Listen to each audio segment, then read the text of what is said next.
Iya. Ya, itu parah hukumnya. Oh, Makanya, kalau kita membatalkan keislaman seseorang, Jatuh ke dia. Kalau jatuh kamu kata kafir ke orang, maka kafirlah kamu. ya, contoh ya dia cuma dia Islam pura-pura. nggak boleh. Tidak boleh.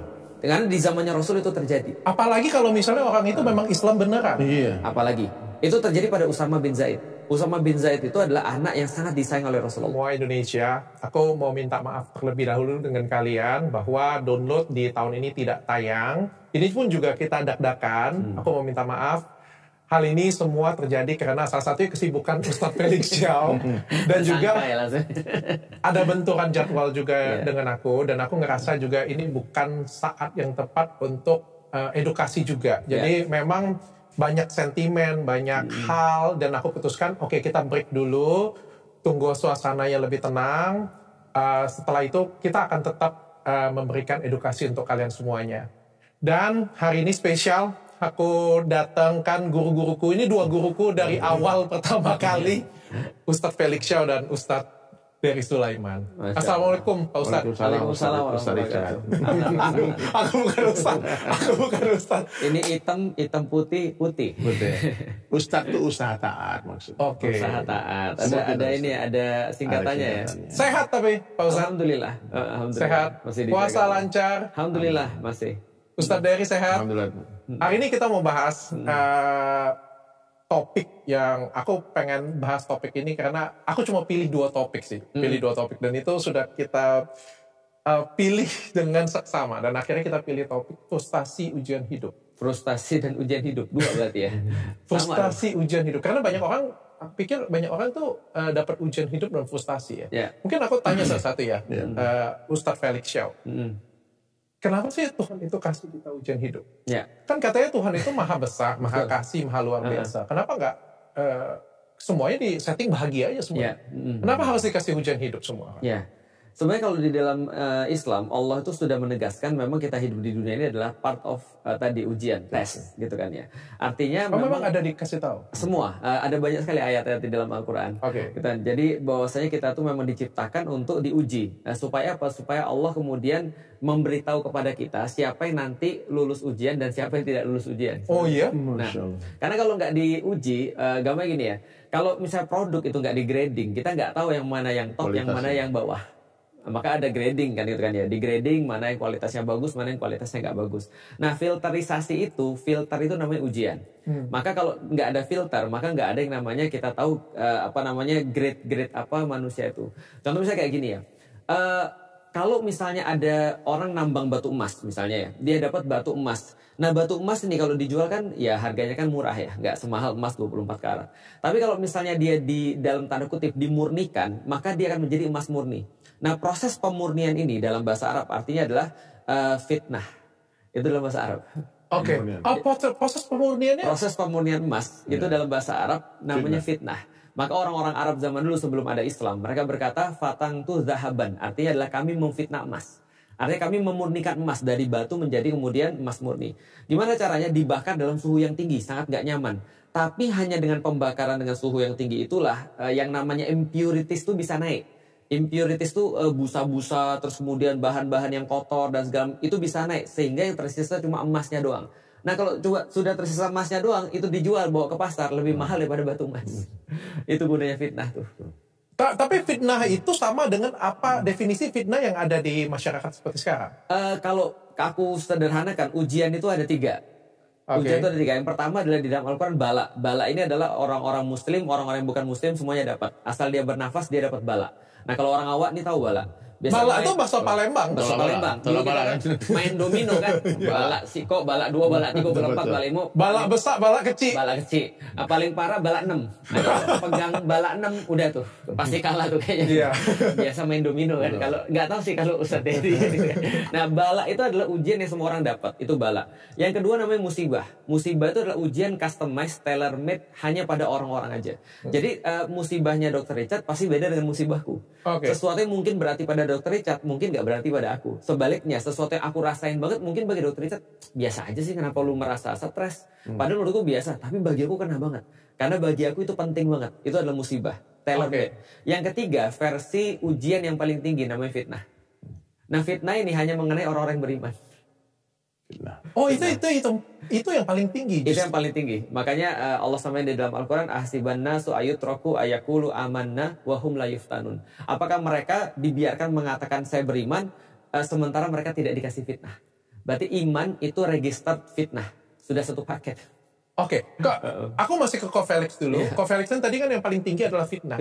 Tutorial bagaimana cara kita menghadapi fitnah di agama Islam bagaimana? Nah, itu tutorialnya ayat berikutnya. Pertama, menyadari bahwa fitnah ini adalah sesuatu yang wajar dan pasti terjadi. Maka Allah melanjutkan setelah Allah bilang, apakah kalian merasa kalian dibiarkan mengatakan begitu saja kalian beriman sementara kalian tidak diuji? Ayat berikutnya adalah Allah sampaikan sudah diuji orang-orang sebelum kalian. Sehingga diketahui di antara mereka ini siapa yang benar-benar di dalam keimanannya dan siapa yang berdusta atas keimanannya. Nah, itu ujian, grading. Lalu kemudian yang ketiga adalah Allah sampaikan jangan juga kalian tuh merasa bahwa orang-orang yang menguji kalian mereka bisa bebas begitu aja. Mereka akan diurus oleh Allah. Kalian gak usah ngurusin mereka. Nah, yang kalian lakukan adalah apa? Kata Allah, berjihad untuk kemudian kepentingan kalian sendiri, lalu kemudian menyadari bahwa fitnah itu adalah bagian daripada perbaikan diri sebenarnya. Oh, okay. Jadi dibawanya balik lagi ke Allah menyikapi fitnah. Dengan kata lain ya sabar sebenarnya. Sabar, nggak usah diapa-apain, serahkan semua kepada Tuhan, ambil hikmahnya. Ambil hikmahnya. Itu ya intinya. Karena kita ya. kan meningkat sebenarnya. Oke. Pak Ustadz Dery, aku pengen tanya, kenapa kan Tuhan Maha Kasih? Kenapa nggak semuanya itu masalah kan nggak adil ya artinya ya? Kalau misalnya semua dikasih ujian tuh beda-beda, ada yang ujian berat, ada yang ujian ringan. Kenapa nggak semuanya sama atau semuanya bahagia aja, Pak Ustadz? Iya Allah, Masya Allah. Bukan Tuhan ya, Allah ya. Tuhan kan Tuhan ya. Kan Tuhan dimarahin lu. Siap Pak Ustadz, siap salah. Jadi gini dok, kita sudah bayar sekolah, SPP, kita sudah belajar dengan betul-betul. Pas waktu ujian, teman kita diuji, kita nggak marah nggak? Marah ya? Marah, nggak adil. Nggak adil dong. Jadi mesti ketika kita diuji itu kita merasa tersanjung dong. Dan ujian anak SD dengan anak SMP, SMA, kuliah itu beda. Maka nggak bisa dong ujian SMA dikasih ke anak SD. Nggak kuat dia. Oke, tapi kan ada orang yang pintar. Iya, Allah enggak. Jelas Allah katakan kalau aku uji kamu, itu pasti kamu sesuai dengan kemampuanmu masing-masing. Oke, setuju. Jadi sebetulnya ujian itu sudah ada jawabannya. Semua akan baik-baik saja, semua nggak akan ada masalah. Cuma ada dua yang disukai, yang tidak disukai. Ujian yang disukai ini, kamu bersyukur dan memuji aku, kata Allah. Kalau ujian yang kamu tidak sukai, bersabarlah dan ihtisab, mengharap pahala dari Allah. Jadi syukur itu akan mengangkat derajat kita, sabar itu menggugurkan dosa. Oke. Jadi dua-duanya baik. Kalau dapat perkara yang disukai, berarti kita alhamdulillah, puji Allah. Kalau dapat perkara yang tidak disukai, maka kita bersabar, ihtisab. Yang jelas Allah Ta'ala tidak pernah berbuat zalim. Dalam hadis qudsi itu Allah jelaskan, ya ibadi, wahai hamba-hambaku, ya ini haram tu zulma ala nafsi. Aku mengharamkan kezaliman atas diriku. Oke. Jadi tidak mungkin Allah itu menghendaki kita binasa, kita sengsara, kita menderita. Nggak mungkin. Jadi semua ini disesuaikan dengan kapasitas semua kita. dengan kapasitas, dan yakinlah tidak ada hubungannya kekayaan dengan kebahagiaan, kemiskinan dengan kesengsaraan. Nggak ada. Jadi orang pikir kadang-kadang kalau diberi kemiskinan, oh Allah nggak sayang sama saya. Yeah. Kenapa aku nggak diuji dengan kaya saja? Nah itu. Nah, makanya orang pikir dok. Jadi ini kalau bisa milih ujian hidup kan pilihnya yang dok, saya mau tanya dok, kira-kira itu orang kaya dan orang miskin mana yang lebih berat ujian? Ah ya, dokter kan kaya sekarang, alhamdulillah kan. Dulu pernah miskin. Dulu pernah miskin. Lebih susah mana? Lebih susah mana dulu waktu miskin ketika waktu kaya sekarang? Jujur aja. Saya tahu jawabannya Pak Ustadz. Paham. Tapi sebenarnya kalau boleh saya jujur, lebih susah orang nggak ada duit Pak Ustadz. Oke. Orang nggak ada duit itu rasanya. Ini sebenarnya ada di topik yang kedua kita ya. Iya. Ya, dunia itu sementara, akhirat selamanya. Uang itu sementara, tapi rasanya kalau nggak ada uang, rasanya seperti di neraka, Pak Ustadz. Kata orang gini ya, putus cinta minimal kalau orang kaya putus cintanya di Lamborghini katanya gitu. Nangisnya di situ. Di Mikrolet. Maksudnya kayak gini Pak Ustadz, kalau misalnya kita patah hati, kita ditinggalkan teman, apapun masalahnya, tapi kalau kita masih ada uang, paling nggak itu masih ada yang membahagiakan kita. Betul. Cuma bayangin kalau sudah nggak ada siapa-siapa, nggak ada uang bulan. Betul. Itu betul kalau mindset kita, cara pandang kita menjadikan uang itu segala-galanya. Maaf ya, Tuhannya orang Islam. Ya, kita kan Islam bertiga nih. Ya, amin. Oh, itu amin. Tapi aku mau tanya nanti, nggak apa-apa ya. Nah, ya pokoknya semua orang, kalau kan aku udah declare di mana-mana soalnya udah bilang itu sudah itu. Iya. Gak apa-apa, cuma aku mau tagih janji hari ini. Cuma, gini dok, Tuhan kita Allah, bukan uang. uang itu tidak akan ada kalau tidak ada mesin. Mesin tidak akan ada kalau nggak dirakit oleh manusia.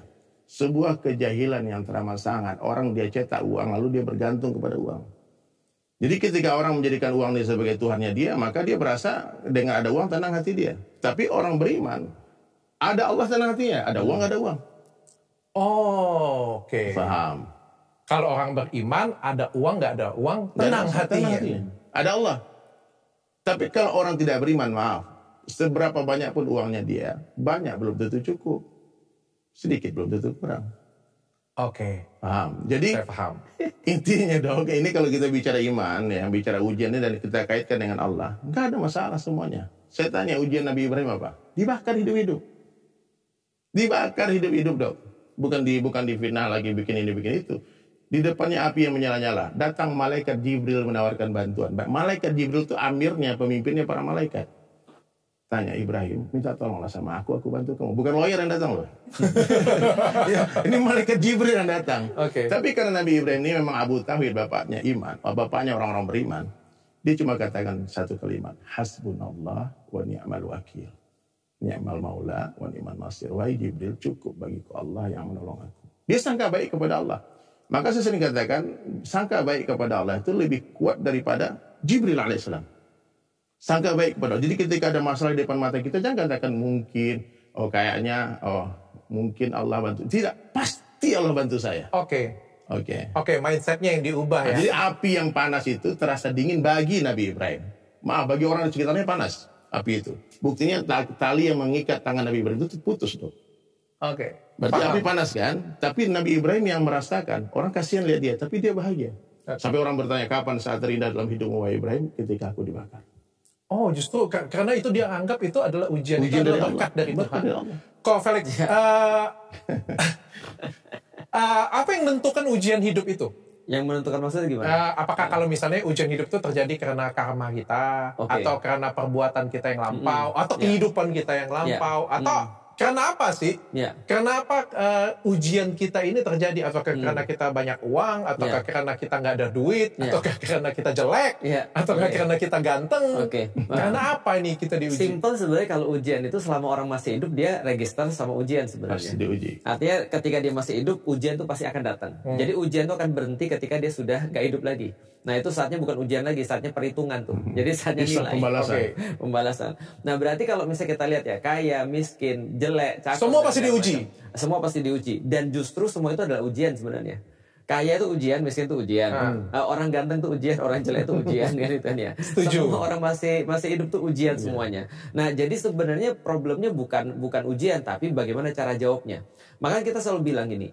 Yang namanya tadi kalau misalnya orang sekolah ujian itu kan bukan soal yang jadi menentukan orang tuh pintar atau tidak, dapat nilai atau tidak. Yang menentukan tuh jawabannya. Nggak peduli kalau soalnya susah, asal jawabnya benar itu pasti dapat pasti dapat nilai yang bagus.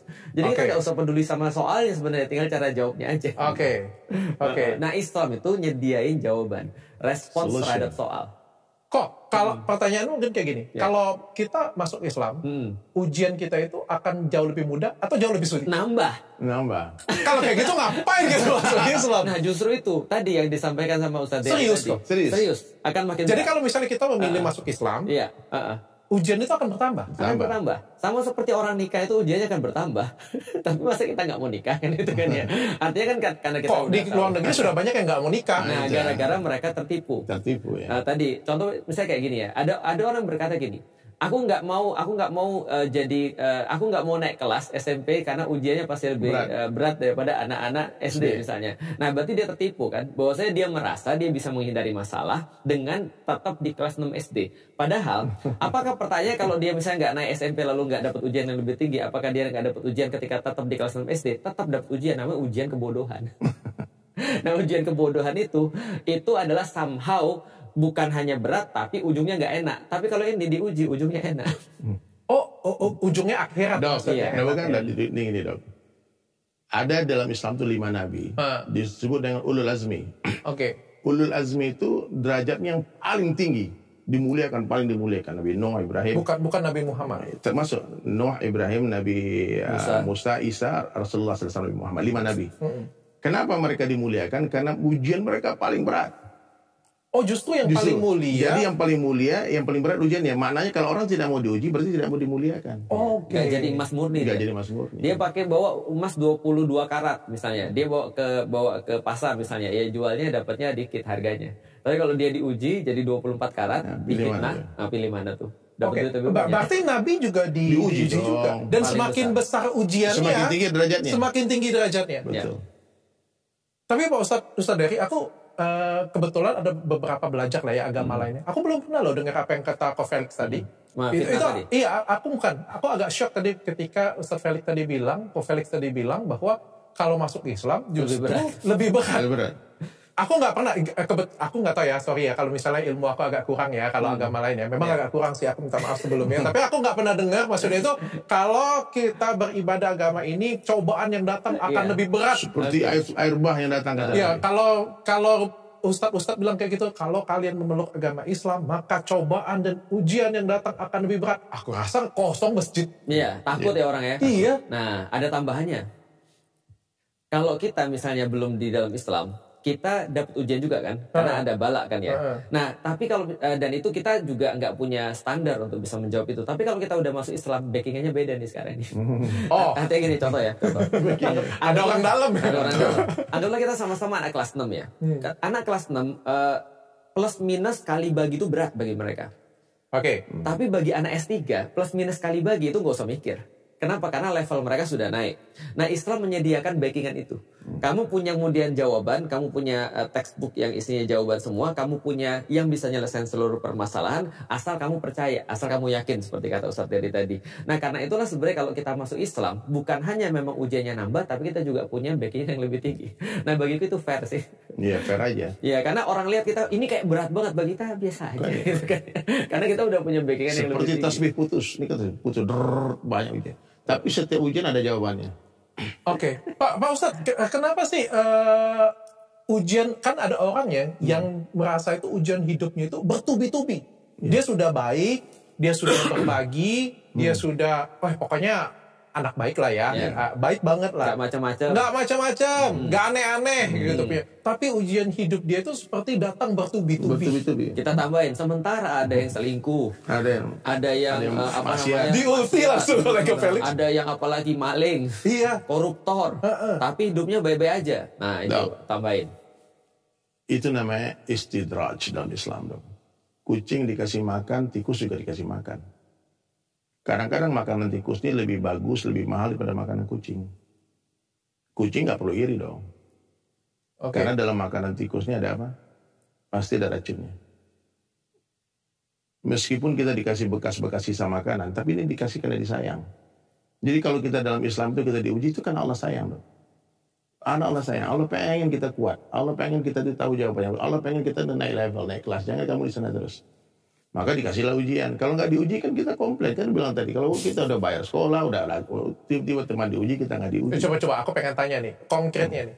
Kalau Ustadz Dery sendiri, pernah diuji ujian hidup apa yang terberat? Dan bagaimana cara ngelewatinnya? Ujian terberat hidupku itu ya ketika proses hijrah itu. Kan bertepatan dengan isu terorisme dalam Islam. Aku mengganti fashion seperti ini. Jadi aku pakai gini udah hampir 25 tahun dong. Jadi bertepatan dengan 11 September. Jadi pas lagi Osama bin Laden pakai sorban, pakai jenggot. Aku baru pakai jenggot. Jadi itu berat. Nah, kemudian istri juga udah mulai pakai niqab, pakai cadar. Waktu itu belum banyak orang pakai cadar. Sekarang udah tren. Sekarang artis-artis pakai cadar. Doain ya biar istiqomah, bangga gitu loh. Nah, dulu orang cadarnya aliran sesat. Jadi sampai istriku pernah ditendang. Tapi benar pinggir jalan dong. Aku pernah ketemu di jalan waktu dulu ya, waktu masih SMA, kuliah kayak gitu ya. Aku pernah ketemu orang yang pakai cadar kayak gitu. Takut ya. Deg-degan loh sumpah. Aliran apa ini? Cinta kali itu. Jangan dicinta ya. Takut ada yang bom. Betul dong. Jadi itu ujian terberat. Kurasa dalam hidup aku pernah diludahin orang, pernah difitnah orang, pernah pokoknya rumah didobrak sama orang Bali waktu itu karena dicurigain aku lagi kurus kan pergi ke Pakistan, ke India. Ya dibilang belajar ngerakit bom ini. Jadi istri di rumah sama anak, rumahku didobrak. Waktu itu dok, saya nggak tahu. Ya Allah ini gimana nih? Disusahkan ngurus apa-apa jadi sebentar jadi lama. Kita sewa toko nggak diperpanjang, nggak boleh gitu. Jadi saya pikir hanya karena cara berpakaian. Pakaian aja. Ya. Nah, jadi aku rasa sampai ada ustadz yang kasihan bilang pakai biasa-biasa aja lah, kan banyak juga ustadz yang pakai baju koko, jenggotnya jangan, nggak usah lah kayak teroris yang sama Bin Laden gitu. Terus saya bilang, Ustadz, sebelum saya mengganti fashion ini, saya sudah berpikir berkali-kali. Dan setelah saya pikirkan dan saya putuskan untuk mengganti gaya hidup saya sudah siap mati. Wajib. Saya bilang saya siap dibunuh orang, Bu. Jangan ya difitnah, diludahin, dibunuh pun siap. Kenapa Pak Ustadz? Kan iman dengan pakaian kan berbeda. Oh, Dok, aku menurutku ya, aku maaf ya, kita mungkin berbeda point of view tentang mengamalkan agama. Saya mau mengamalkan agama dari hal yang paling mudah dulu. Menurut saya yang paling mudah itu mengganti pakaian. Murah, 1 juta aja selesai nih, langsung kayak Syekh besarin. Aman. Serius. Kalau harus hafal dulu baca Qurannya lah, kapan saya pantas pakai ini, nggak bisa. Jadi dulu saya merasa, Dok, waktu metal dulu, kenapa saya gondrong, kenapa baju saya hitam pakai hantu-hantu? Karena saya mencintai, mengidolakan Metallica, Sepultura, Slipknot, band-band System of a Down dulu kan. Jadi semua gaya dia saya tiru, gitarnya ditiru, celananya ditiru, cara mainnya, cara berdiri di panggung ditiru, cara nyanyi ditiru. Sekarang saya mengaku cinta sama Rasulullah SAW. Apa yang bisa saya tiru? Yang paling mudah itu meniru apa? Surahnya, penampilannya. Sirah kehidupannya dari bangun tidur sampai tidur lagi itu mungkin agak berat. Bagaimana Nabi tidur sampai bangun tidur itu mungkin agak berat. Tapi bagaimana ujung rambut, ujung kaki itu paling mudah. Menurut saya. Oke. Nah, jadi dan ternyata pakaian ini, Ustadz Felix, menurut saya itu menjadi pagar diri bagi saya. Saya maaf ya, mohon maaf Habib ada yang salah paham. Ini Habib bukan, saya ini kan bukan Habib ya, Arab bukan, India bukan. Orang Minang kan, tapi tiba-tiba sorbannya lebih besar dari Habib. Jubahnya pakai tongkat, sekarang udah 40 tahun pakai tongkat. Ajib. Oke. Full sunnah terus. Tapi nggak punya kemampuan tongkatnya nggak bisa. Jadi kalau nggak tahu soman, kalau dihentakkan, terpancar 12 pom bensin. Itu belum, itu nggak ada rekaman video itu. Sadis ya. Iya, jadi saya belum memukulkan ke tanah ini. Tunggu kita nanti. Mungkin kalau di sini terpancar 12 cabang ATM. Jadi aman ya Dok. Jadi ketika saya mulai mengganti fashion itu banyak yang salah paham. Dipikir saya sok-sokan. Ini kopral pakai baju jenderal, macam-macam lah. Ini ustadz bukan, tapi gayanya gaya ustadz. Saya bilang ya, saya ini tahu iman saya lemah. Maaf ya, saya kalau pakaian gaya Ustadz Felix, fix saya kawin lagi. Fix saya punya cewek di mana-mana. Fix saya ya. Ustadz Felix memang orangnya udah basicnya baik ya. Kalau saya ini, aduh, ujian saya bukan harta dan tahta. Wanita. Itu ya. Makanya saya jadi selain pakaian difitnah tadi wanita. Iya bahaya. Maka saya kalau gini insya Allah sedikit-dikitnya berkurang lah. Oke, Pak Ustadz, aku pengen tanya nih ya. Karena Astagfirullah. kapan lagi kita bisa tanyain ujian hidupnya Pak Ustadz ya. Biasanya dia terus yang nolongin ujian hidup orang ya. Pak Ustadz sendiri kalau misalnya pernah ketemu ujian hidup dalam wanita dan bagaimana cara mengatasinya Pak Ustadz? Kalau ujian dengan wanita, itu satu-satunya sebetulnya hobi jahiliyah yang bisa dihalalkan ya. Gimana tuh maksudnya? Khamar nggak bisa dihalalkan ketika hijrah. Judi nggak bisa dihalalkan ketika hijrah. Mencuri, korupsi nggak bisa dihalalkan ketika hijrah. Tapi yang ketika jahiliyah suka perempuan, ketika hijrah ini bisa dihalalkan. Haji. Poligami. Bisa dikatakan poligami. Oke. Ya, yang pentingnya itu bisa. Maaf ya, ini bukan saya mengamalkan, tapi itu bisa dihalalkan. Kalau dokter nanti ada niat, bisa dihalalkan. Kayaknya sulit kayaknya. Setelah ngeliat percakapan karena dia sudah bersumpah. Iya. Demi Tuhan berarti, tapi baru demi Tuhan, baru demi Allah ya. Ada videonya Pak Ustadz. Nanti viral Pak Ustadz. Kalau aku nikah lagi aja viral video. Tapi itu sengaja. Aku buat video itu sengaja supaya itu juga sama seperti Pak Ustadz juga berpakaian seperti supaya itu jadi pagar diri bagi kita. Saya udah deklarasi loh. Saya udah proklamasikan bahwa saya ini orang baik. Jangan gagok gitu loh. Ya kalau mencuri jadi lebih malu ya Pak Ustadz. Iya, mungkin. Kalau korupsi lebih malu lagi ya Pak Ustadz ya. Oke. Karena sebenarnya di rumahnya udah disimpan cuka parah.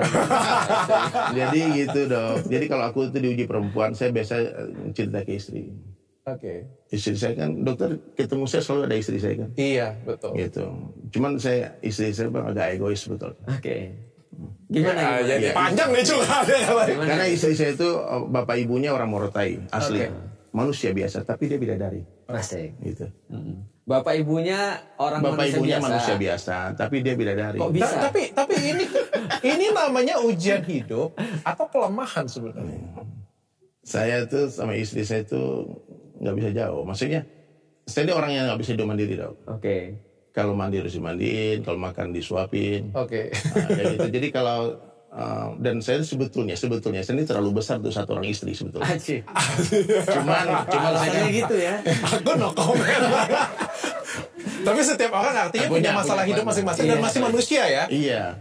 Kalau Ustadz Felix Shaw sendiri ujian hidupnya paling besar apa? Jawabannya agak sedikit. Jadi malu aku. Nah, jujur. Apakah wanita juga? Sekarang kan image Ustadz Felix ini kan laki-laki setia dengan satu istri. Kan kita jujur. Pernah nggak diuji perempuan? Diuji perempuan nggak pernah, gua alhamdulillah. Tapi menguji perempuan pernah. Nggak pernah juga, alhamdulillahnya ya. Gak pernah kok? Nggak pernah aku. Pernah gak kok ngeliat cewek kayak gitu punya? Pernah, di luar istri, suka kan? Cakep, cantik, pengen memiliki. Pernah Song Hye Kyo. Kan lagi banyak tuh iklannya. Syukurnya Song Hye Kyo gak mungkin mau dengan gue. Jangan salah, dia sekarang udah janda loh. Oh iya. Tinggal masuk Islam dulu aja baru kau pertimbangkan. Sekarang ini kayaknya podcast ini kita ditanya-tanya tapi kita nggak tanya apa ujian Iya benar. dokter. Nanti belum Ustadz Felix dulu. Ustadz Felix dulu ujian terberatnya apa? Ujian terberat bagiku sebenarnya cuma satu sih. Ketika kita berdakwah dan kita harus mendapatkan mendapatkan penolakan justru dari orang-orang Muslim. Dan bukan dari orang Muslim biasa, tapi orang-orang Muslim yang kita harapkan bahwasanya betul kita muliakan, kita harapkan bahwasanya dia sudah ngerti dengan Islam sebenarnya. Nah artinya itu yang menjadi problematika sih bagi aku. Di situ aku merasa sedih, di situ aku merasa kayak kok gini amat gitu, maksudnya ketika kita berdakwah malah kemudian ya capek-capek gitu kan yang ngisi kajian judulnya udah putusin aja terus diusir, padahal kajian udah putusin aja tentang masa pacaran dan segala macam. Tapi aku lihat loh kok ini kok masih banyak masalah-masalah lain, ada narkoba, LGBT, pelecehan seksual dan segala macam, itu mereka nggak ngurusin tuh. Tapi ketika ada orang-orang yang berbeda pendapat mungkin dengan mereka terus kemudian nggak suka terus sampai persekusi. Nah itu bagiku ujian terberat sih sampai sekarang. Aku sangat paham kok. Aku salam dulu kok. Aku juga aku sangat paham persis apa yang Koko rasakan. Tapi bagaimana cara Koko melewati masalah itu? Karena jujur aja kok ya, pasti ada rasa benci dong. Koko, aku kan kenal Ko Felix. Aku tahu juga kapasitas ilmunya. Aku juga mungkin kan kalau kalian melihatnya sebatas di kamera ya, sebatas cuma tahu keilmuan Ko Felix. Tapi aku tahu banget beliau adalah orang yang seperti apa yang menggebu-gebu untuk berdakwah atau memberikan edukasi secara Islam. Mungkin ya. Tapi kan persepsi orang kan berbeda-beda. Tapi kan banyak yang hujat Koko, banyak yang tolak Koko, bahkan banyak yang cancel juga. Banyak fitnah. Baik fitnah. Iya, betul. Dan ini kan dilakukan bukan orang yang non-muslim. Bukan sembarangan. Orang muslim loh yang lakukan ini loh. Bahkan nggak non-muslim. Padahal yang Koko lakukan kan untuk dakwah Islam. Pasti ada rasa benci dong. Iya, kadang-kadang pengen ngajak main bola sih orang-orang kayak gitu. Terus sliding gitu. Maklum masih manusia, aku bukan kayak Ustaz Dery ya. Ya Allah. Ya tapi kalau aku ya, ketika aku lagi sedih banget, waktu itu aku ingat banget aku buka Quran. Karena kan orang Muslim kan kalau dia lagi sedih banget ya kemana lagi kalau bukan ke Allah kan ya. Namanya manusia kita nggak tahu pikirannya kayak apa. Jangan-jangan dia senang ngeliat kita sedih kan itu kan ya. Jangan-jangan dia juga merasa ya urusan dia lebih penting daripada urusan kita, lebih berat daripada urusan kita. Yaudah kita buka Quran, dan pas waktu itu aku buka Quran, aku dapat surat Yusuf. Dan akhirnya aku ngerti, seolah-olah Allah pengen bilang sama aku gini, Lik, ini kayak kamu tuh lagi mau main bola 11 orang. Nah kalau misalnya kamu nggak 11 orang, kamu nggak bisa masuk lapangan. Walaupun ada di antara timmu yang sekarang yang benci kamu tetap harus masuk ke lapangan 11 orang. Kalau nggak 11 orang nggak bisa main nih kita. Nah, bagaimanapun juga aku harus punya tim lengkap untuk nyatuin semua Muslim, baru kemudian bisalah tegak kemudian Islam yang aku bayangkan kan gitu kan ya. Nah itu kalau aku sih. Jadi udahlah. Gara-gara itu kan. Tapi kok ini kan bukan cuma umat kok. Kalau Koko ini lebih kompleks lagi. Kalau misalnya aku mungkin nggak terlalu kompleks ya. Mungkin hanya netizen ya. Itu kan netizen terpesak. Tapi kan kalau Koko ini, aku sorry ya kalau aku bongkar lebih dalam kan. Ini bukan cuma netizen, bukan cuma masyarakat, bukan hanya umat Islam, tapi juga ada beberapa guru yang juga bersilang pendapat. Antipati Iya dengan Ko Felix. Itu kan jadi kayak bahkan perang antar guru bisa seperti itu punya. Nah kalau aku secara pribadi aku selalu bilang sama semua orang, kalau misalnya ada orang ngaji sama aku ya, misalnya ada orang misalnya ngaji sama aku atau belajar sama aku bilang kalau ngaji sama aku membuat kamu itu benci sama orang atau merasa kamu lebih pintar daripada orang lain, lantas kamu bisa kritik dia, merendahkan dia, mending kamu berhenti ngaji aja deh. Kenapa? Karena berarti aku bukan guru yang cocok buat dia. Nah, dan aku selalu bilang gini, meyakinkan diriku sendiri juga sih, kalau ada pengikut ustadz-ustadz ya atau pengikut guru-guru yang saling berantem satu sama lain, berarti gurunya belum ikhlas. Sesederhana itu. Takut kehilangan jamaah. Betul, takut kehilangan jamaah. Berarti aku khawatir banget kalau aku jadi orang kayak gitu. Bahwa saya, contoh ya, ada jamaah aku misalnya ngaji ke tempat yang lain, terus aku merasa nggak suka. Nah itu aku khawatir banget tuh. Tapi ada perasaan seperti itu? Ada pasti. Kenapa? Karena namanya manusia. Kan sama-sama ngajakin Islam. Nah setan tuh dunia tuh. Setan tuh begitu, contoh ya. Jangankan kayak gitu ya. Misalnya gini ya, ada orang dakwah baru-baru misalnya. Ada orang dakwah baru-baru, anak-anak muda, viral misalnya. Terus kemudian kita cek, kok nggak follow? Kok dia nggak follow aku misalnya, itu kan muncul perasaan kayak gitu kan ya, perasaan kok aku kan lebih senior, aku kan lebih tua, terus kemudian kita introspeksi, buset, ini kan perasaan yang justru ini kan perasaan yang justru ada pada syaitan. Dia merasa dirinya lebih baik, orang harus lapor dia dulu kalau nggak boleh dakwah, gitu kan ya. Ataupun dia harus follow dulu, harus dimuliakan. Bukankah Islam ngajarin kita justru sebaliknya? Semakin banyak punya ilmu, kita semakin merasa bukan siapa-siapa, tawaduk dan seterusnya. Nah, maka kita perbaiki itu, yang kayak gitu-gitu. Ujian tetap harus ada, karena kenapa? Namanya juga manusia, gitu. Jadi artinya gini ya, Ustadz Denny sama aku dianggap orang misalnya lebih daripada orang-orang yang biasa ilmunya, anggaplah begitu. Minimal Ustadz Dery pintar nyanyi, aku enggak misalnya ya, tapi lebih pintar daripada orang-orang yang lain dalam hal misalnya menyikapi sesuatu. Tapi yakin itu setan yang datang ke kita berdua lebih parah daripada setan yang datang ke orang-orang biasa. Karena kenapa? Karena ya kita jadi gini ya. Balik lagi soal ujian, duit sama nggak punya duit. Mungkin bagi Dokter Richard nggak punya duit itu lebih problem daripada nggak punya duit. Tapi kenyataannya adalah selalu yang lebih itu lebih berat daripada yang nggak. Contoh ya misalnya ya. Masuk akal. Syaiton itu nggak pernah gagal ketika dia disuruh ujian susah. Suruh ruku lama dikit nggak masalah. Sujud tambah 300 tahun nggak ada masalah. Sujud tambah lagi 100 tahun nggak ada masalah. Dia lewat semua itu. Tahu nggak ujian dia apa? Ngelihat newbie. Dan Nabi Adam diciptakan tersinggung. Kenapa? Nah dia diciptakan Nabi Adam, terus dia bilang gini, Allah kan bilang, aku akan nyiptain satu makhluk yang akan nanti jadi pengelola bumi. Dia pikir gantiin gue dong. Kan gue pengelola bumi selama ini. Kan iblis kan. Lalu iblis kan beribadah terus nih. Lalu kemudian dia ngeliat apa istimewanya makhluk ini. Ketika dia ngeliat gak ada bagus-bagusnya, maka muncul kemudian ujian dia. Jadi ujian dia bukan ketika yang susah-susah. Ujian dia itu justru yang paling mudah. Ketika ngelihat Adam, newbie, dan dia harus menuruti Allah untuk sujud pada Adam, dia nggak mau. Dia merasa punya ilmu. Merasa tersaingin. Bukannya tersaingin, tapi merasa dia punya ilmu. Dia merasa lebih dulu, dia merasa lebih tahu, dan segala-galanya. Dia dari api, Adam dari tanah. Betul, lebih. Berarti itu juga ujian-ujian yang sebenarnya terjadi pada masyarakat yang nonton-nonton juga ya kadang-kadang. Benar. Merasa menghakimin karena mereka ngerasa lebih tahu, lebih senior, lebih pinter. Padahal enggak. Coba kita balik. Kan ini kan sering kita jadiin sebagai contoh ya. Bisa nggak sih Felix Tiao misalnya merasa sombong di depan Adi Hidayat misalnya? Kan sulit kan? Tapi pernah nggak kok merasa sombong seperti itu? Nggak pernah di depan Adi Hidayat. Mana mungkin? Apa dia menang? Kalau di depan yang lain kok? Di depan yang lain, ya itu tadi. Pernah nggak ada sensasi kayak gitu? Punya misalnya teman kita aja ya, supaya nggak ada itu singgung. Misalnya kok Dennis kan masih muda baru, kayak gitu. Bangke, menang ganteng doang. Dennis Slim ya, waktu itu aku nggak kepikir sih. Aku kepikir ada beberapa orang yang nggak ada basic sama sekali, terus kemudian sekarang kan banyak muncul influencer kayak Islami. Padahal sebenarnya menurutku nggak Islami. Nah itu aku mulai menelisik hatiku tuh. Aku nggak suka sama ini karena cara dakwanya atau nggak suka karena kesombonganku nih. Kalau aku nggak suka karena cara dakwanya, harusnya aku nggak marah dong. Harusnya nggak ada amalan, nggak ada kebusukan hati dong. Harusnya aku datengin dia, aku ngarahin sebagai orang yang tua. Bukannya orang tua tuh begitu kan ya.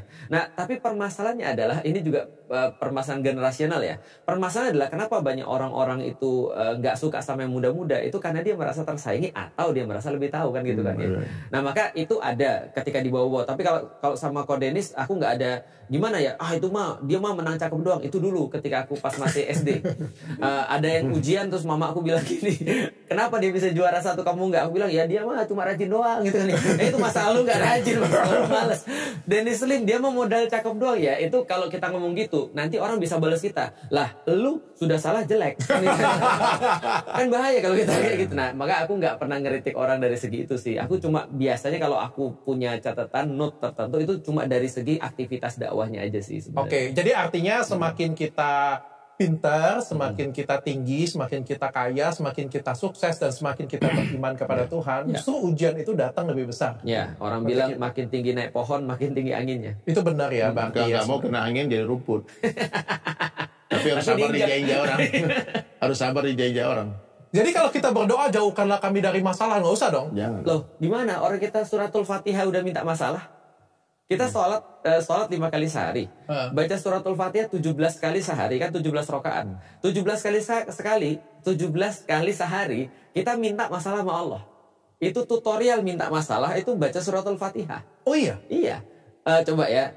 Ihdinas siratal mustaqim. Ya Allah, tunjukin kami jalan yang lurus. Siratal ladzina an'amta alaihim ghairil maghdubi alaihim waladdallin. Nabi. Nah, jalannya siapa? Jalannya orang-orang diberikan nikmat. Di antaranya para nabi, para siddiqin, para syuhada, para solihin. Coba baca 4 ini. Ada nggak hidupnya nggak bermasalah? Bermasalah semua. Berat semua ujiannya. Justru kita minta, ya Allah, aku minta ujian lebih banyak seperti para nabi kan gitu. Itu kita lagi minta 17 kali sehari. Pas dapat itu sebenarnya doanya dikabulkan. Satu masalah, Dok, sama dengan satu orang guru, Dok. Oke, saya setuju. Jadi kalau banyak masalah, banyak guru. Nah. Dan aku dengar cerita Ustadz Felix tadi itu, kenapa banyak orang Islam yang menyerang kita? Padahal itu kan saudaraku. Jadi kayu yang dipotong sama kampa itu, dia pernah mengeluh, kenapa ini sih? Aku tuh dihancurkan sama kampa ini. Terus kampanya ngomong, besinya ngomong, aku tuh hancurin kamu dibantu saudaramu. Ternyata gagangnya kayu juga. Kayu juga. Ya, karena tanpa ada gagang Kayu nggak bisa ngapa. Iya, nggak bisa. Makanya yang menyerang dakwah kita ini yang secara frontal itu Ustadz Felix nggak mungkin orang non Muslim. Betul. Karena dia berani. Tapi dia takut jaga kan ini Sarah dan sebagainya. Tapi ketika dia nggak berani, dia gunakan itu orang Islam untuk. Ya, namanya nabok nyilih tangan wong liya. Pinjam tangan Bisa orang. jadi kadang-kadang itu dari kelompok-kelompok yang oknum-oknum yang menyerang dakwah-dakwah yang berseberangan pendapat itu tuh sebetulnya ada adu domba di dalamnya juga, saya rasa gitu. Ada bisik-bisikan dari orang-orang yang tidak suka, tapi mereka tuh ya di dalam selimut lah, musuh nggak tahu kita orangnya siapa. Dan kita sudah ditanya kan, sekarang kita tanya Dr. Richard nih. Ya, apa masalah Dr. Richard? Ya, apakah ketika mau kawin lagi atau gimana? Gitu. Ujian hidup ya, aku. tadi kan Ustadz Dery kan tadi jujur, perempuan, tahu kan. Ya kan, perempuan kan.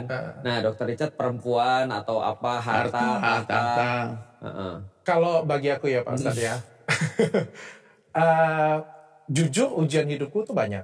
Oh banyak ya. Banyak, banyak. Tapi aku beruntung, Pak Ustadz. Ada satu kata yang merubah pandanganku tentang ujian hidup. Dulunya aku menganggap ujian hidup itu berat. Tapi sejak satu kata ini, aku sebut aja ya. Sejak aku belajar Islam dan sejak aku Islam, aku benar-benar merubah pandanganku tentang ujian hidup. Ada satu ayat yang mungkin berkesan bagi aku. Aku minta maaf ya kalau misalnya aku salah, tolong koreksi ya kalau aku salah. Depan Ustadz lagi aku ngomong kayak gini. Aku ada pernah baca dan gara-gara sih ada yang lewat ya. Ada yang pernah baca lewat kayak gitu punya dan aku baca. Dan tapi itu berkesan banget bagi aku tuh sekitar hampir 2 tahun yang lalu. Ayatnya kalau tidak salah itu ayat Al-Baqarah tentang dan sesungguhnya kami itu pasti akan diuji dengan sedikit ketakutan, dengan kelaparan, dan dengan pengurangan harta. Tapi berikan kabar gembira bagi orang yang sabar, orang-orang yang terkena musibah. Mereka berkata, inna lillahi wa inna ilaihi raji'un, bahwa sesungguhnya kami adalah milik Allah, dan kepadanya lah kita akan kembali. Orang-orang tersebut tuh akan diberikan rahmat yang sempurna, dan akan diberikan petunjuk yang luar biasa. Itu tuh menurut aku se-value dengan apa yang aku yakinin, bahwa semua masalah yang datang itu untuk buat kita itu jadi lebih baik. Seperti yang dijelasin Pak Ustadz tadi dari awal sampai pertengahan tadi, bahwa apa yang dikasih itu sebenarnya bukan masalah.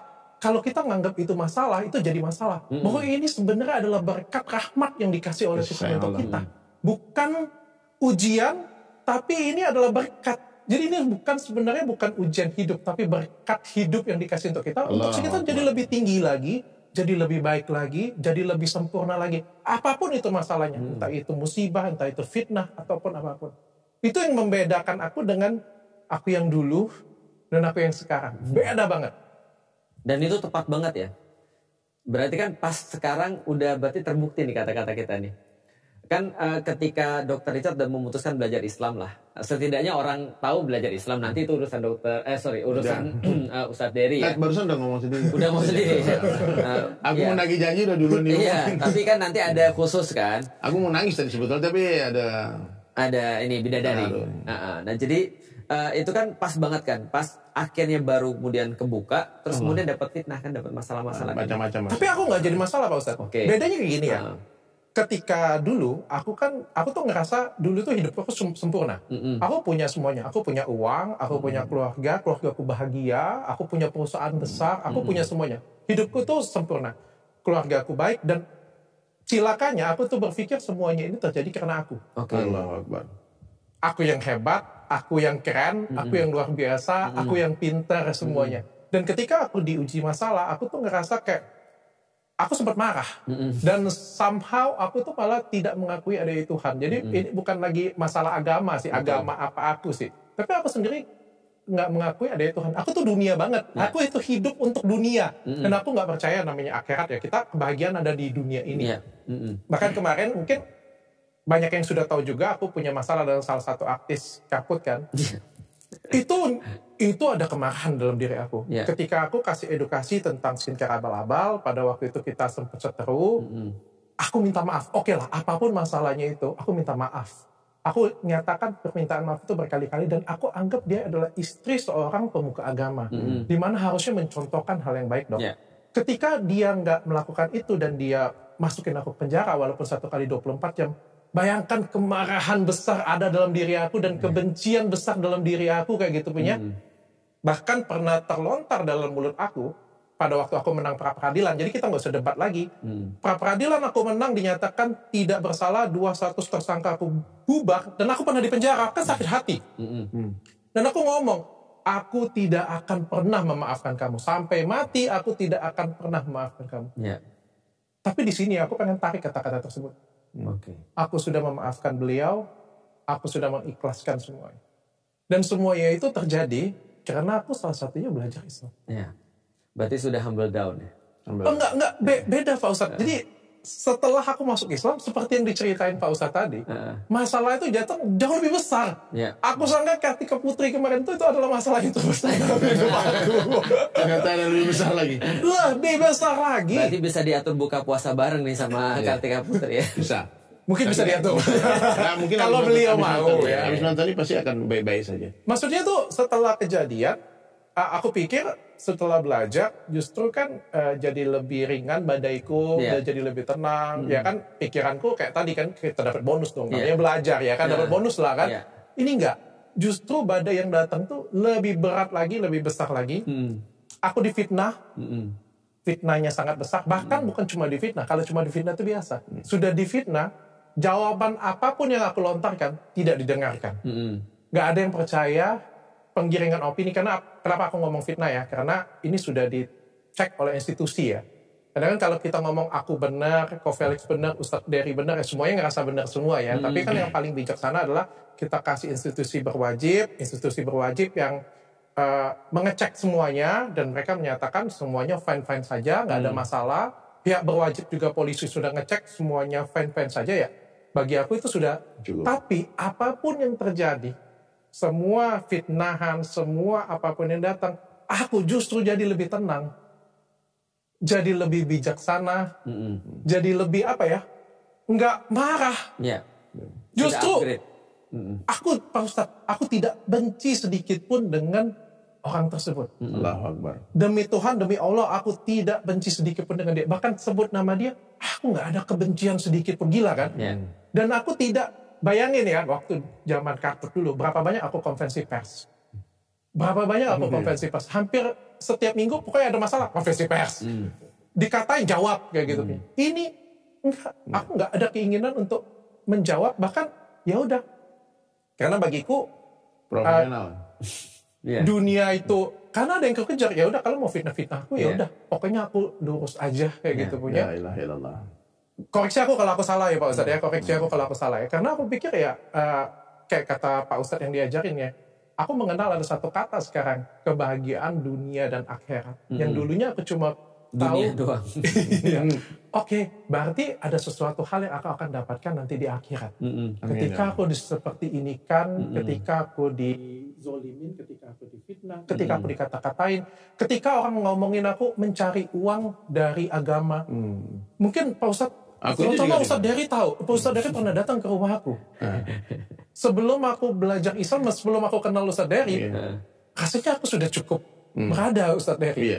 Jadi untuk apa aku cari uang dari agama kayak gitu punya. Palembang kita tuh waktu launching rumahnya dokter. Mendingan kita jadi pengusaha daripada jadi ustadz kalau mau cari uang. Betul. Dan aku tuh dari kan seolah-olah tuh aku tuh memanfaatkan agama Islam. Padahal sebenarnya dari 2 tahun yang lalu, aku sudah belajar, aku sudah login apapun lah itu. Dok, aku mau tanya dok, apa alasannya 2 tahun dokter itu rahasiakan dan ngomong selesai? Sebetulnya ini aku ngomong ini klarifikasi yang resmi ya. Kalau kemarin kan baru IG. Betul, baru IG aku sendiri aja itu karena aku tuh aku putuskan sendiri untuk mengumumkan ini karena ini orangnya betul nggak Islam sih. Aku coba ngomong bantah nggak? Kalau bantah kan nggak jadi sama berarti minta maaf berarti. Jadi diam kan? Dari yang klarifikasi yang di tag aku. Jadi gini, sallallahu alaihi Nabi. Jadi waktu itu, nih klarifikasi. Pertama kenal Dr. Richard, aku diundang podcast gara-gara Gus Samsudin dulu kan. Iya, betul. Nah, heboh itu. Itu jauh ya sebelum download. Jauh. Karena kan orang kayaknya melihat Dr. Richard itu kayak belajar kan di download. Itu jauh sebelum download ya. 1 tahun sebelum download. 1 tahun pas Samsudin berarti ya. Jadi itu podcast kita itu daging semua omongannya. Dr. Richard tuh adabnya, hati-hati. Sebelum minta maaf dulu, takut salah kan. Saya bilang ya. Dan waktu itu saya sempat ngomong mau bangun masjid. Dan Dr. Richard waktu itu langsung declare dari kecil, dari dulu tuh aku pengen bangun masjid. Kan? Dalam hatiku nih, wah hatinya udah cinta sama Islam. Kan? Nah, dalam hati itu gue langsung doa. Waktu itu aku ngajar Dr. Richard masih sampai gue doa ya Allah jadi berilah hidayah Dr. Richard. Amin. Terus ngobrol terus coba teman-teman dicek lagi ya podcast pertama kami waktu itu. Dan sudah ada nada-nada Dr. Richard tuh mau login, masuk Islam. Akhirnya kami ketemu lah di Palembang. Akhirnya Dr. Richard Lee bangun masjid lah dengan nominal yang luar biasa menurut saya waktu itu. Karena tidak ada satu orang muslim pun yang berdonasi sendirian sebesar itu. Nah, aku bikin kaligrafi di Masjid Baitur Rahman Palembang. Terus waktu itu Dr. Richard juga masuk ke masjid. Dan saya cerita waktu itu, ini kalau dokternya muslim membantu itu manfaatnya dunia akhirat, bukannya di dunia. Kalau ini di dunia aja, kalau bukan Islam berbuat kebaikan di dunia aja. Dan waktu itu habis itu lama kemudian aku diajak lah makan kulineran, mau ke makan pempek, makan apa lagi dok untuk es kacang. Di es kacang itu aku live TikTok. Aku masih ingat tempatnya es kacang. Aku live TikTok. Dan waktu itu terang-terang aku bilang, nih teman-teman aku lagi sama Dr. Richard Lee, dia sudah ikut bantu bangun masjid, kebaikannya banyak, aku diikram, aku dimuliakan di sini, dan dia kayaknya harus jadi orang Islam deh. Dok, ikuti saya. Kan? Oh gitu. Ikuti saya. Itu di live TikTok. Live TikTok. Aku save dulu video itu, tapi mudah-mudahan bisa ketemu.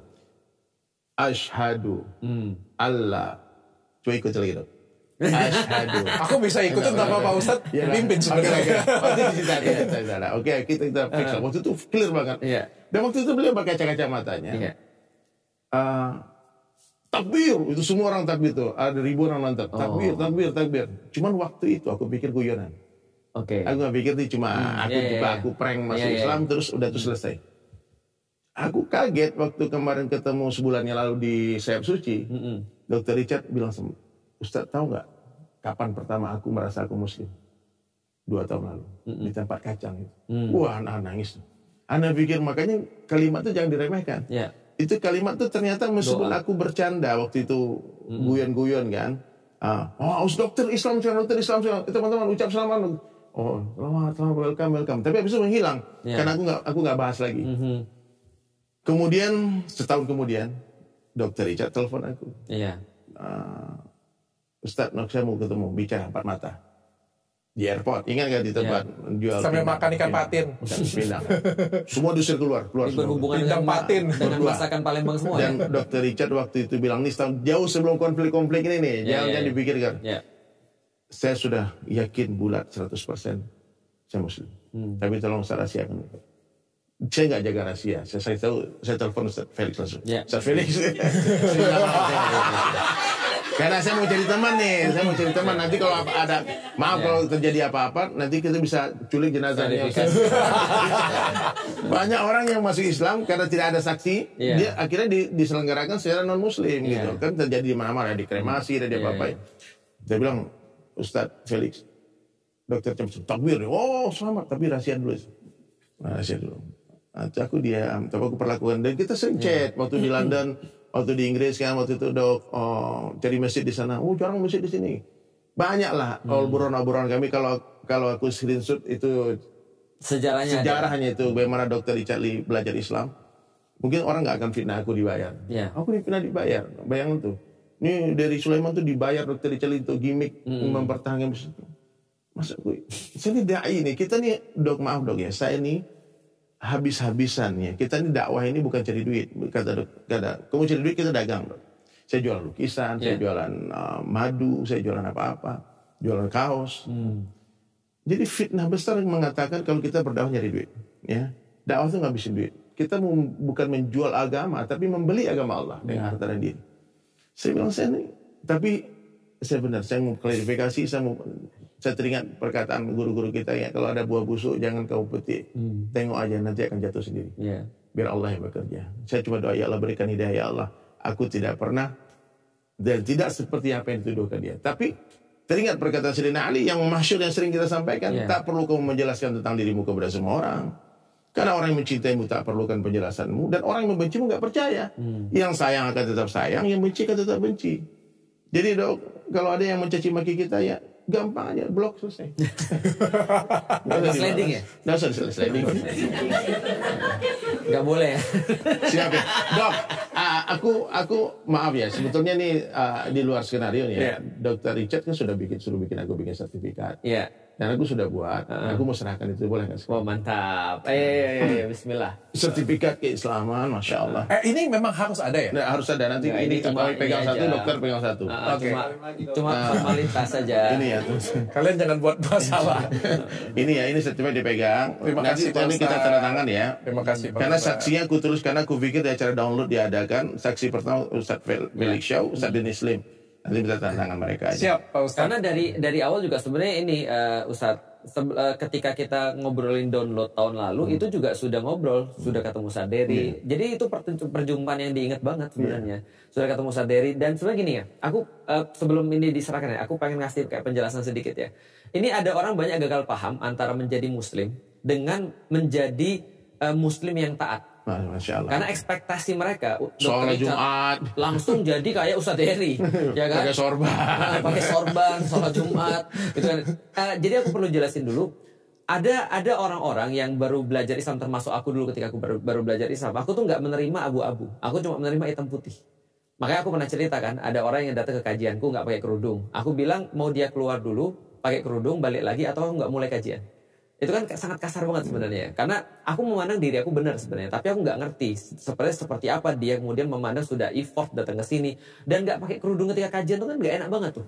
Datang sudah perlu keberanian yang tinggi, datang diliatin mak-mak gitu kan ya, udah khawatir dia kan ya. Nah mereka ngomong itu kok masih kemudian makannya di tempat ini misalnya Dr. Richard, atau misalnya masih ke gereja dan segala macam dan seterusnya. Aku mau kasih tahu.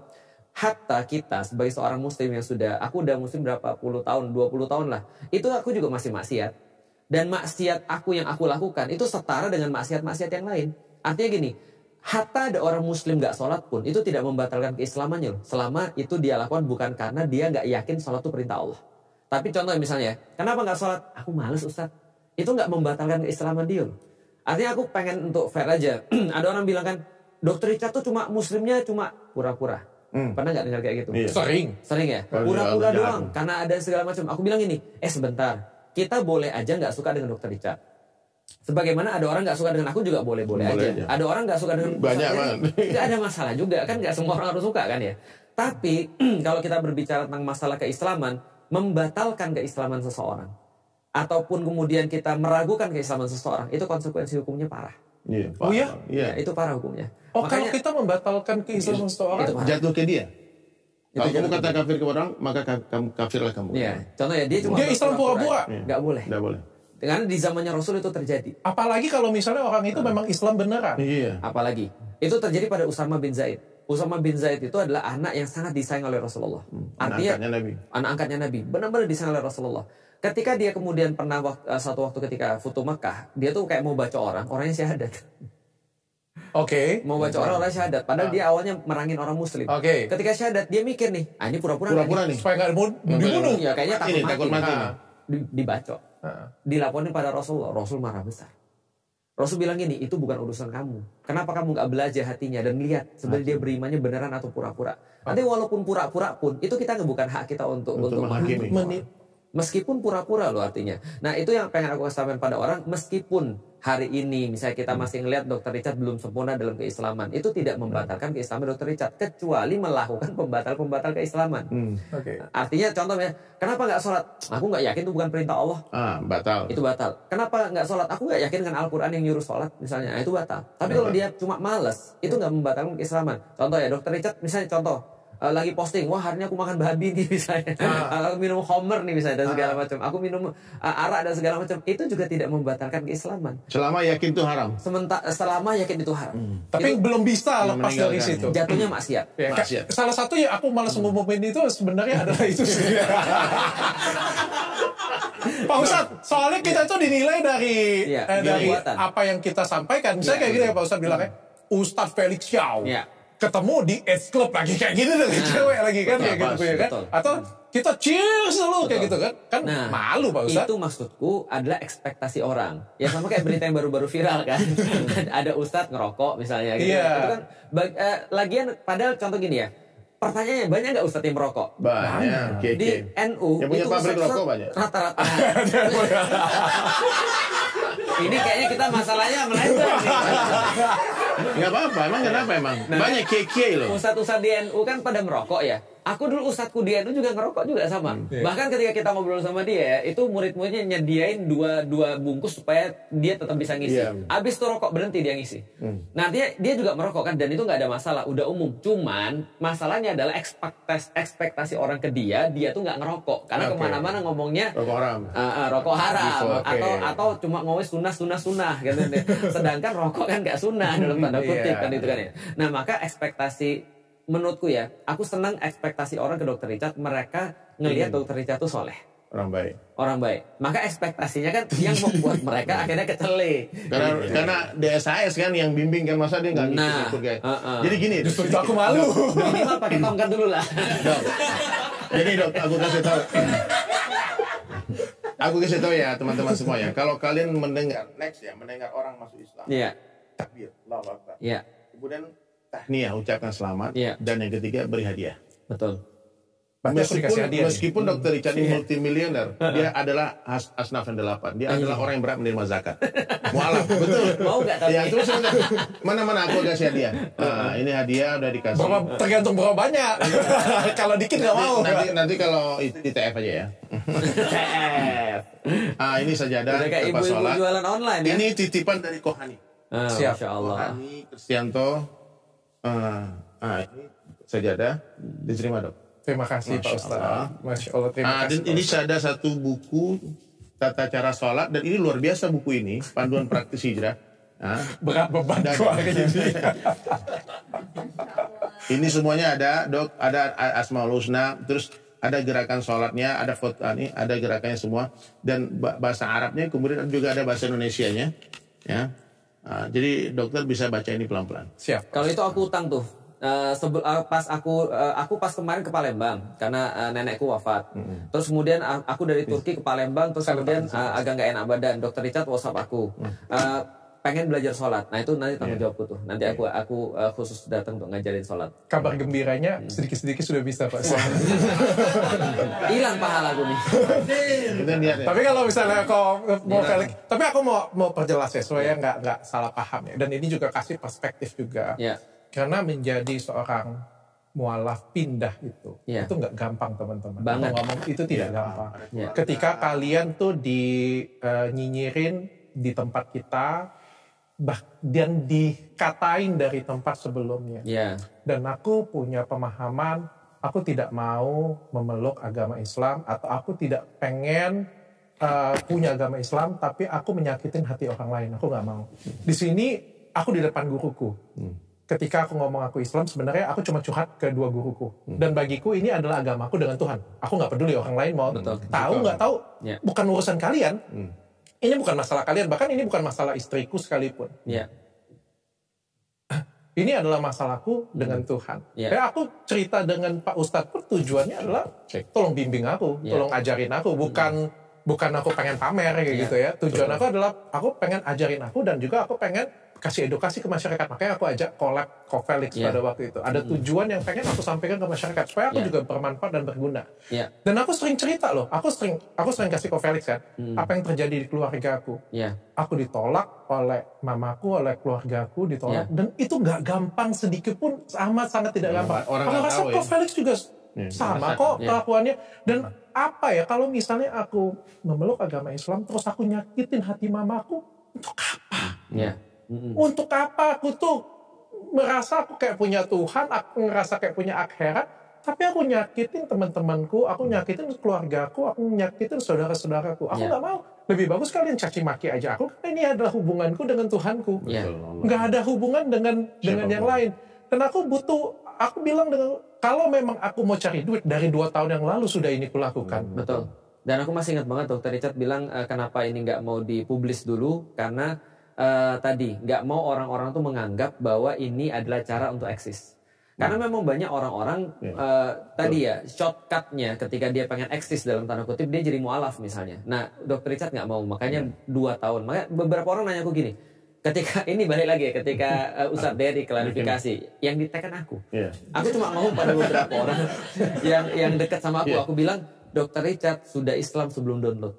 Aku cuma bilang gitu aja. Cuman kita nggak ngomong. Waktu itu yang saksinya siapa? Waktu itu saksinya kalau di Yuk Ngaji ada Fuad sama Rizko. Yang waktu itu kita lagi Stik 21. Wah, kalau nggak enak aku jadi Ustadz Dery ketemu sama Dr. Richard, tempatnya di kacang merah.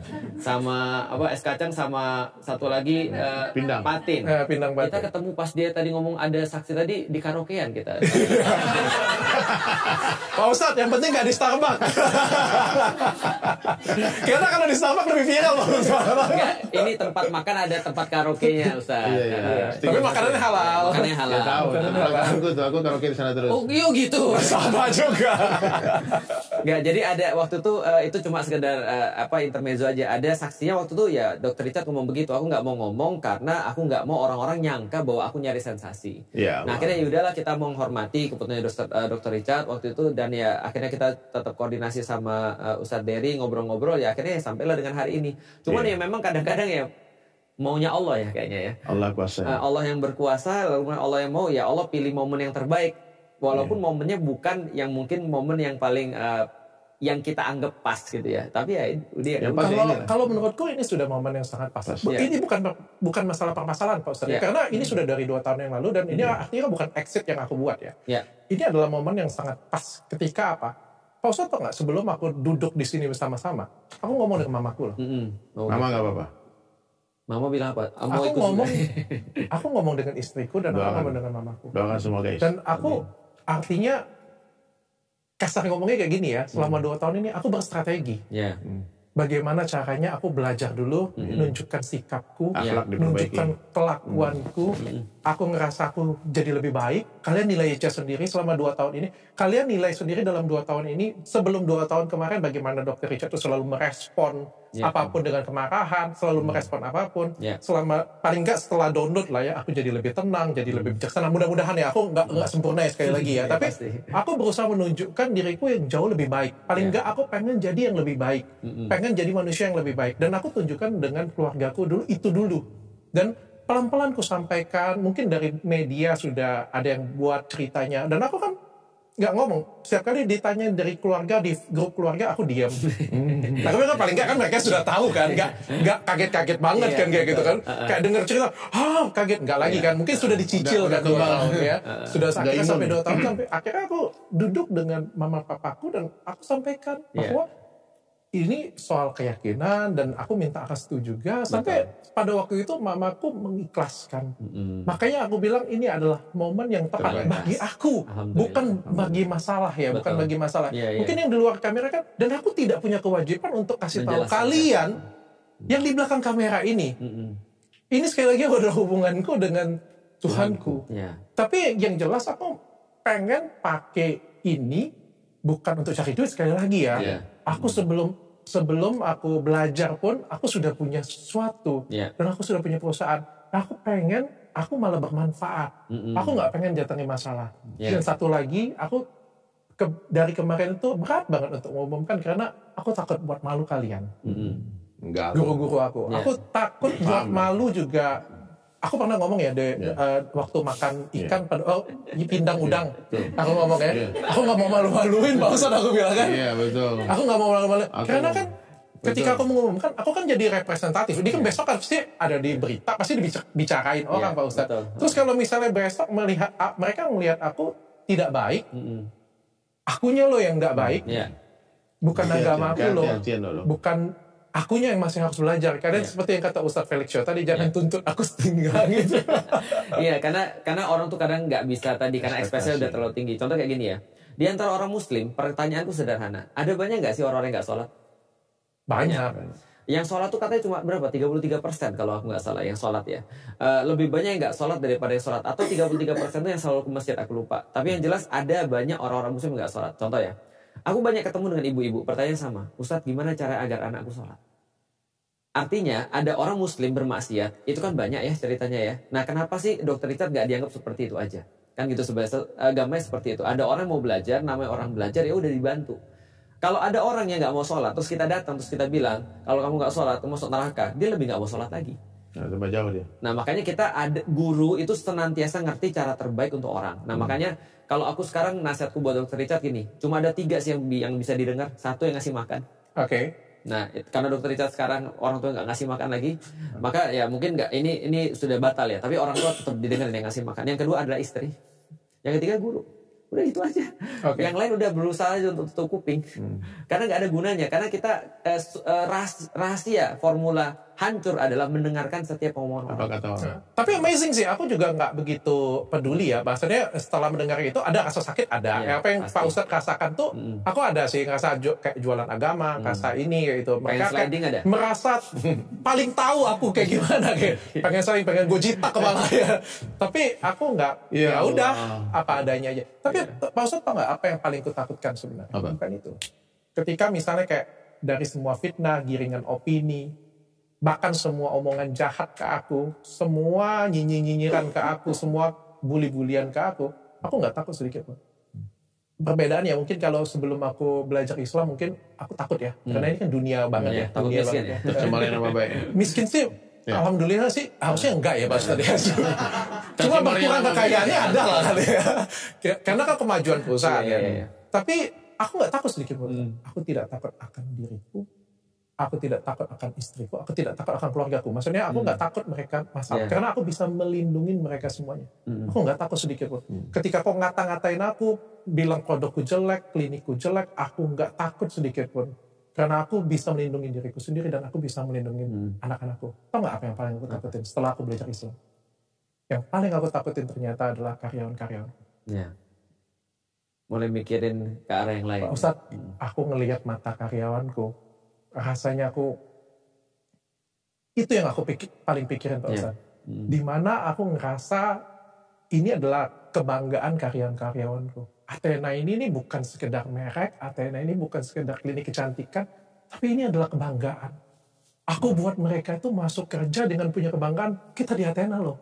Yang kita selama ini itu ngobatin pasien yang benar. ngobatin pasien jerawat, flek, atau apapun buat orang jadi lebih cantik dengan cara yang benar, cara yang bagus. Kita nggak pernah pakai yang abal-abal, kita nggak pernah pakai yang salah. Kita selama ini kasih edukasi semuanya. Aku melihat mata karyawanku tuh datang dengan penuh kebanggaan. Aku kerja di Athena. Aku kerja di Athena. Dan ketika huru-hara ini terjadi, semua ngejelek-jelekin, framing, buzzer, fitnah, atau apapun itulah aku ngomongnya. Yang aku khawatirkan adalah sebenarnya karyawan. Bagaimana aku melihat mata karyawanku, aku sampai nangis. Bagaimana karyawanku sampai susah, bagaimana karyawanku kehilangan semangat, mereka nangis. Mereka nangis Pak Ustadz, mereka nangis ke aku. Dan aku sampai, mereka nangis itu bilang, mereka sedih, kenapa kita seperti ini kan. Aku sampai harus meyakinkan mereka, dan Pak Ustadz tahu nggak, ini alasannya kenapa download juga nggak hadir. Karena satu, Ustadz Felix Show memang punya kesibukan. Andai kata Ustadz Felix Show juga punya kesibukan, aku pun juga bisa gerak kok kalau aku mau. Aku bisa cari Ustadz yang lain, aku bisa gandeng multi platform. Pak Ustadz mungkin isi berapa episode, Ustadz Dery, teman-teman Ustadzku banyak kok. Tapi aku nggak bisa ngerjain itu. Kenapa? Karena aku kerja pagi, siang, malam. Aku kerja pagi, siang, malam. Bukan untuk diri aku. Bukan untuk balikin Athena ini lagi. Bukan untuk diri aku dan bukan untuk aku yang hebat, aku yang ada di sini. Aku lakukan ini Pak Ustadz untuk karyawan aku semuanya. Aku pengen kebanggaan karyawanku semuanya balik lagi ke Ustadz. Amin. Aku pengen keluarga-keluarga mereka itu bangga. Amin, insya Allah. Aku pengen, Amin. aku pengen bahagiain karyawan aku Pak Ustadz. Karena apa yang dilakukan ini bukan, impact-nya itu bukan ke aku Pak Ustadz. Impact-nya itu ke karyawan aku. Yeah. Yang paling terasa ya. Gak apa-apa kalau misalnya aku salah. Tapi ini kita bener bagus. Mungkin kalian yang pernah datang ke tempatku pasti pernah ngerasain lah. Kayak gimana bagusnya, bagaimana pelayanan kami. Tapi karyawan aku kan yang paling impact ini. Makanya aku kerja pagi siang. Semua kolaborasi internasional aku terima. Sebelumnya sombong banget Pak Ustadz. Dr. Richard ngisi ya nanti di Korea presentasi gini-gini. Nggak mau. Dalam hatiku aku sudah hebat kan. Ngapain aku nggak butuh itu lagi. Dr. Richard ada yang ngajakin kolaborasi dari luar negeri ini. Nggak mau. Dr. Richard ada yang ngajakin kayak gini. Nggak mau. Aku tuh paling sombong Pak Ustadz. Karena aku ngerasa aku sudah berkecukupan. Sekarang aku kerja pagi, siang, malam. Semua kolaborasi aku terima semua ya. Allah kuasa. La ilaha illallah. Insya Allah balik semua. Biasanya setelah penghancuran besar-besaran akan ada pembangunan besar-besaran. Amin. Aku percaya. Biasanya. Dan makanya aku bilang aku tidak benci. Tapi bukan artinya, kemarin kan aku ngelaporin Dr. Tapi aku ngelaporin ini bukan karena aku benci ya. Karena manajemen minta untuk, karena ini sudah masuk ke pidana, jadi manajemen untuk laporin. Aku nggak benci sedikit pun. Orangnya, bahkan ketika aku buat postingan kayak gitu ya, aku nggak ada rasa benci, nggak ada rasa benci. Kalau suatu hari didudukkan dengan dia, bukan puasa bareng ya. Aku nggak ada masalah, karena aku pernah tegur dia Pak Ustadz. Aku pernah tegur dia, aku pernah salaman kayak gitu punya. Cuma karena terlalu gaduh, akhirnya aku bilang, ya sudah aku skip, aku keluar aja kayak gitu. Bahwa aku bangga dengan diri aku kayak gitu. Ketika aku belajar, aku nggak punya rasa kebencian sedikit pun. Belajar ikhlas itu juga nggak gampang Pak Ustadz. Tapi aku ikhlas. Untuk semua yang fitnah aku, untuk semua yang melakukan penggiringan opini ke aku, untuk semua yang ngata-ngatain aku, hujat aku, baik itu buzzer ataupun bukan. Mereka yang nggak tahu keadaan aku yang sebenarnya, mereka yang nggak tahu fakta sebenarnya. Aku ikhlas. Aku ikhlas dan belajar untuk ikhlas. Qalbun salim. Dan aku ngerasa apa yang datang ke aku, apapun itu fitnahan, penggiringan opini atau apapun itu, untuk buat aku jauh lebih tinggi lagi, jauh lebih besar lagi, jauh bisa menghidupin orang-orang di sekitar. Amin. Alhamdulillah, Masya Allah. Mudah-mudahan. Aku yakin pasti ada banyak pelajaran sih. Semua orang kan bertumbuh lewat yang namanya ujian tadi kan ya.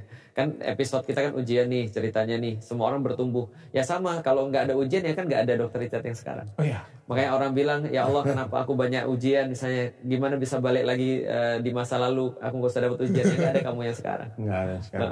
Berarti itu kan bertumbuh jadi lebih baik. Nah itu bagus. Kalau ada krisis terus kemudian jadi lebih bawah lagi. Nah itu yang namanya nggak barokah. Ini berarti ujiannya barokah. Nah tapi aku janji. Aku janji aku kembali, tapi bukan kembali. Dan aku janji akan cetak lebih banyak prestasi dan karya. Tapi bukan untuk diriku. tapi untuk karyawanku, untuk guru-guruku, dan untuk teman-temanku semua. Amin ya Allah. Amin Ya ya Allah. Rabb.